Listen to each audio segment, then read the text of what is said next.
Muy buenas tardes, soy de la Facultad de Estudios Superiores de Iztacala, de la licenciatura Médico Cirujano y de la Clínica 29 del IMSS.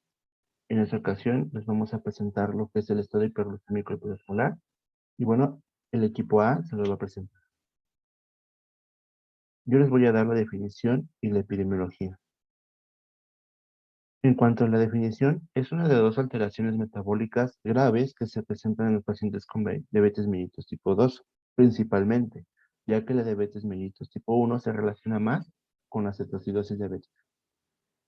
Eh, en cuanto a epidemiología, en urgencias es relativamente baja, representa al menos el 1% de todas las urgencias que llegan al hospital. Su mortalidad es mayor que la cetoacidosis diabética, representando del 18 al 32%. Esta se presenta en la séptima década de la vida y con una mayor prevalencia en lo que es en hombres que en mujeres. Mi nombre es Fernando Mujica y vamos a continuar con la etiología. Y esta patología se va a presentar principalmente en pacientes portadores de diabetes mellitus tipo 2 como una complicación grave. En cuanto a los factores desencadenantes para esta patología, tenemos principalmente la omisión de insulina o antidiabéticos orales, las infecciones, las cuales van a estar presentes del 30 al 60% de los pacientes, con mayor frecuencia las infecciones urinarias y la neumonía. Las enfermedades agudas, en las cuales se engloban principalmente el accidente cerebrovascular y el infarto de miocardio. También ocurre debido a traumatismos, ya que pueden causar la liberación de hormonas contrarreguladoras, como son las catecolaminas, glucagón, cortisol y hormona del crecimiento, lo cual puede comprometer la ingesta de líquidos. También en cirugías recientes, especialmente refiriéndonos a una cirugía de bypass cardíaco o una neurocirugía en pacientes con antecedentes de diabetes.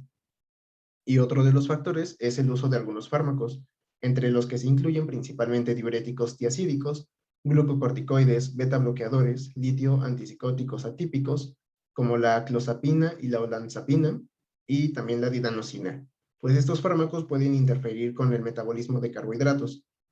Otros factores que son en menor medida desencadenantes de esta patología son que los pacientes que presentan diabetes y que requieren nutrición parenteral total en el postoperatorio no se les administra una insulinoterapia adecuada.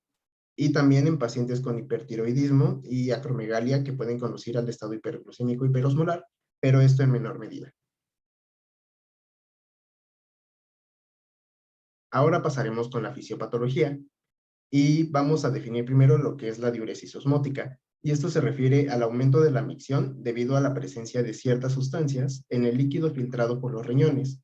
Este líquido finalmente que se convierte en orina, el proceso de ósmosis va a crear por sustancias que provocan que llegue agua adicional a la orina y esto va a incrementar su cantidad.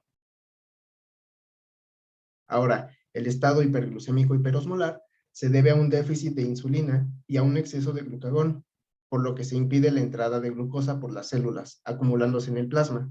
Por ello, el organismo intenta aumentar la síntesis de glucosa. La liberación de glucagón se desencadena por la baja cantidad de insulina y la glucosa que se produce en el hígado será vertida hacia la circulación. El glucagón estimula el metabolismo de grasas y proteínas en un intento de proporcionar energía a estas células. La glucosa excesiva, junto con los productos de desecho del metabolismo incompleto de las grasas y las proteínas, se acumulan en el torrente sanguíneo y con ello se produce un aumento en la hiperosmolaridad. Para disminuirla, el líquido es arrastrado desde el compartimento intracelular hasta el lecho vascular, produciéndose una intensa depresión del volumen intracelular. La concentración de glucosa va a persistir a pesar de eliminar grandes cantidades en la orina. La filtración glomerular y la eliminación de glucosa por los túbulos renales van a ser insuficientes para reducir el nivel de glucosa sérica. Entonces, la hiperosmolaridad y el volumen sanguíneo reducido, o también llamado hipovolemia, estimulan la liberación de hormona antidiurética para aumentar la reabsorción tubular de agua, pero esta no tiene la potencia necesaria para vencer la fuerza osmótica que ejerce la carga de glucosa y se pierde un volumen excesivo de líquido por los túbulos renales, provocando por lo tanto una deshidratación significativa que puede inducir al paciente a un estado de coma. Mi nombre es Arnold Brian Gómez Pérez y a continuación les presentaré signos y síntomas del síndrome hiperglucémico hiperosmolar. En primera instancia, ¿cuáles son los síntomas de este síndrome? Bueno, tendremos una gran variedad y esto dependerá de la evolución del cuadro, que puede ir desde días hasta semanas.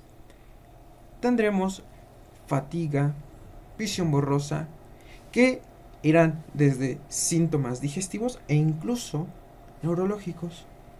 La polidipsia, poliuria, que la poliuria se dará, por ejemplo, de acuerdo a su fisiopatología, por un aumento en la osmolaridad sérica e incluso también por un aumento de la glucemia.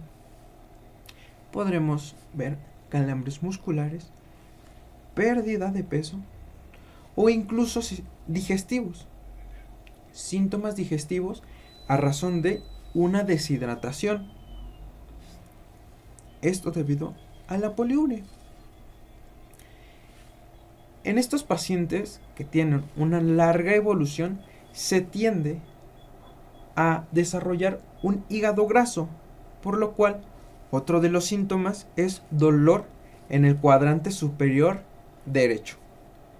Asimismo, como les mencioné, podríamos tener síntomas neurológicos que estos ya tenemos que sospechar que es un cuadro más avanzado. Por ejemplo, letargo y convulsiones, las cuales llegan a ser comunes. Ahora bien, ¿cuáles son los signos del síndrome hiperglucémico hiperosmolar del estado? Bueno,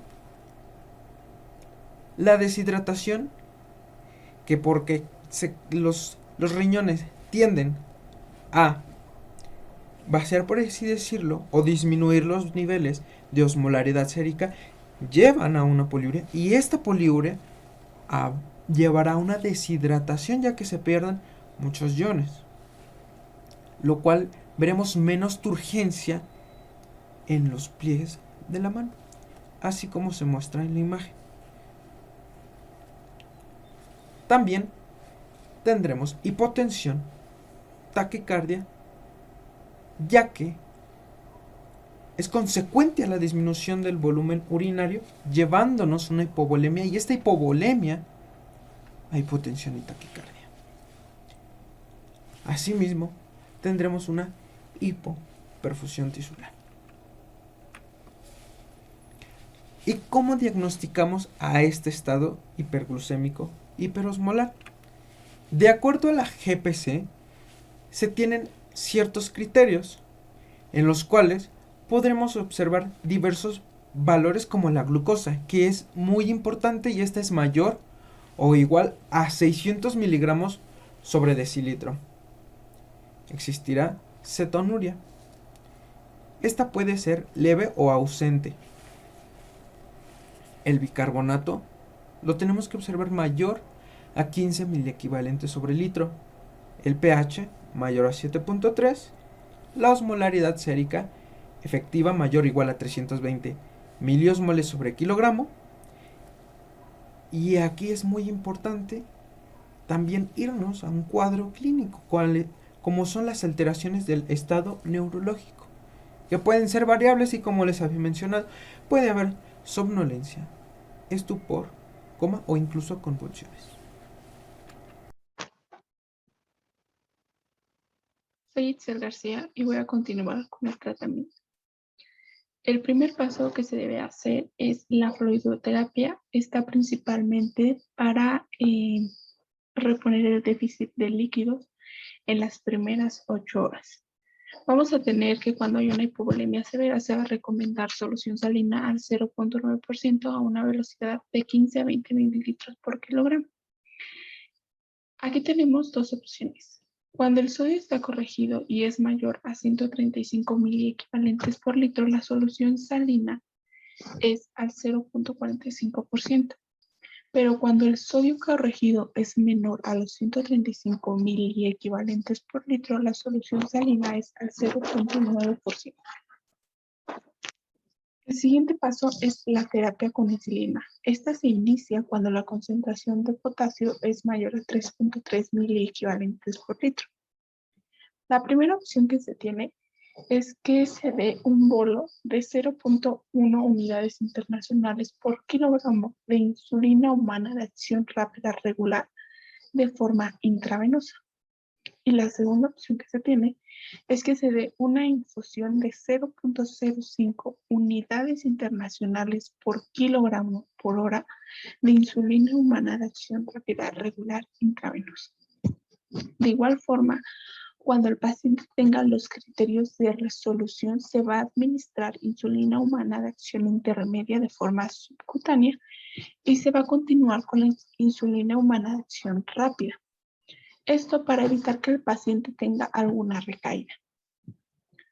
Por último, tenemos la terapia con potasio, que está indicada cuando la concentración entre 3.3 a 5.2 miliequivalentes por litro. Vamos a agregar 20 a 30 miliequivalentes a cada litro de potasio para mantener una concentración de 4 a 5 miliequivalentes por litro.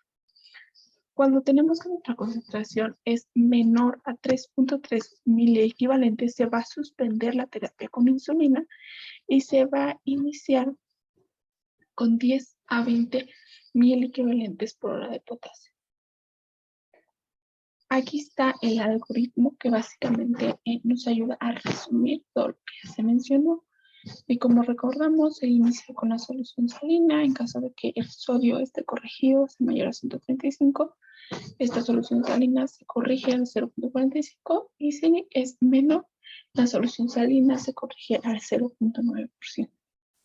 De igual forma, también nos especifica la terapia con insulina, las dos opciones que tenemos de iniciar con un bolo de 0.1 o con una infusión de 0.05. Y cuándo iniciar la terapia con potasio. Aquí está de igual forma la siguiente parte del algoritmo. Y por último, estas son las referencias. Eso sería todo de nuestra parte. Muchas gracias.